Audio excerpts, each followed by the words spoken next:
Hey guys, Trey here with Agri Spray Drones. This past week we recently just did a shading application job at the University of Missouri on their greenhouses with the EAVision J150 and a product called Regisol.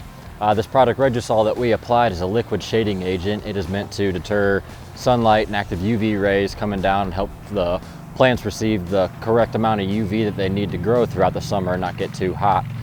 This product Regisol that we were using, we ran at a 3-to-1 ratio of water to the paint-like substance.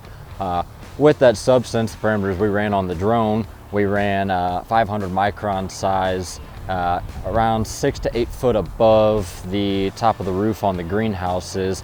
Along with that, we made 2 applications, each at 50 gallons per acre, one with an 8-foot route spacing and another with a 10 to 12 foot route spacing, just to make sure and ensure an even coverage across the greenhouses.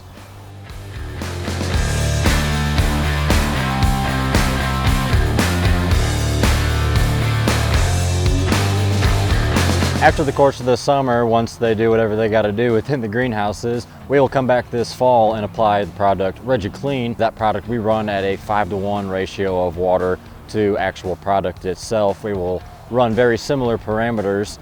This product gets onto the paint. It's like a degreasing agent, and we try to follow with a rain coming within 24 to 48 hours. Once that rain hits the active ingredient of the RegiClean, it helps pull away the Regisol off the greenhouses, and that way the roofs are clean over winter and it can get the UV rays that it needs throughout that time frame. If you have any questions, let us know.